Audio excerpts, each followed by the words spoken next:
यो ठाउँको बारेमा होइन हामीलाई केही भनिदिनु, हामीलाई त्यति जानकारी छैन। हजुर के भनेर आउनु हो यहाँ? हामीलाई यही डहरे देउराली भन्ने थाहा थियो। पुग्ने समय डहराएपछि तपाईँ गर्नु रहेछ यो ठाउँमा होइन? दहराएपछि दहराएपछि अपाउँछ डहरे भन्ने नाम रहेको। कल्पित नाम कल्पितनाथ।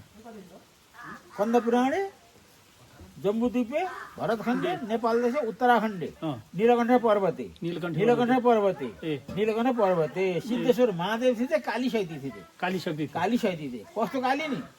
स्वर्गबाट आउने बेला लक्ष्मीलाई भन्नुभएको थियो बर्माजी तिमी फेरि काली रूप लिनुपर्छ है। लक्ष्मीजीलाई काली रूप लिनुपर्छ भन्नुभएको थियो। अनि आउनुभयो जनक किशोरी भएर। जनक किशोरी सीता भएर। अनि सीता अनि राम ऊ जाने रामचन्द्र विवाह गर्नु। विवाह गरेपछि अनि वनवास जानु पर्यो। वनवास जाँदाखेरि चाहिँ रावणले हरण भनी न्यु पारेर जाने त्यही रावण र कुम्भकर्ण उहाँका ढोकेपाली थिए विष्णुका। ढोकेपाली थिए। अनि उहाँलाई नमारी नभएको मारेर अनि त्यहाँबाट जाने आफ्नो द्वारपाले बनाउनु। अनि सीतालाई हरण भन्ने भएले मार्नुभयो। अनि राक्षस मारियो भनेर रामले भन्नुभयो। मारियो छ र पो छ भन्नुभयो सीताले। कहाँ यसो जाम त भन्दाखेरि त सहसा शिर सहसा हात जम्ल्याङ गर्दैछिन् राक्षस। त्यो शतानन रावण भन्ने होइन? राक्षस। त्यहाँबाट रामले एक बाँडी हिर्काउनु भयो, खालो पनि खोल्सिएन। यस्तो बालखेल मस्त जोरी हुनुले एक बाँडी राम मुर्छा पर्नुभयो रामजी। त्यहाँबाट सीताले काली रूप लिनुभयो। उफ्रँदा ए आमा शिवजी जाने, ए आमा शान्ति हुनु राम जाग्नु शान्ति हुनु। यो दुःख बना पृथ्वी बना फेरि गाह्रो पर्यो। शान्ति हुनु राम जाग्नु। खै रामजी किन चाहियो मलाई? किन चाहियो? रामजी नै छैन भनेर लाउनु भयो। गर्दा गर्दै जहाँ टेक्नुहुन्छ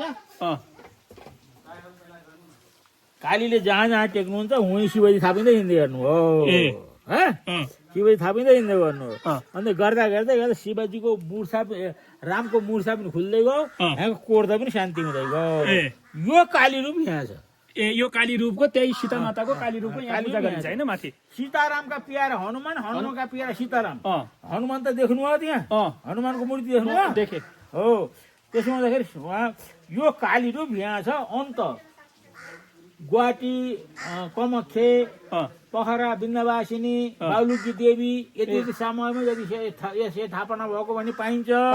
यसको सृष्टिको समयदेखि नै यतै हो। यो माथि भौतले शारदाको लागि यो मूर्ति मन्दिर बनाएछन्।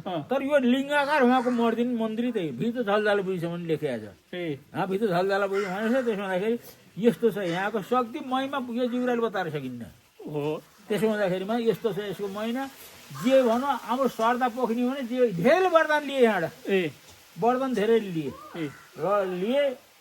अब यहाँको महिमा यस्तो छ भन्ने कुरा जिब्राले बताएर सकिन्न। यसले जस्तो रूप पनि लिन सक्नुहुन्छ।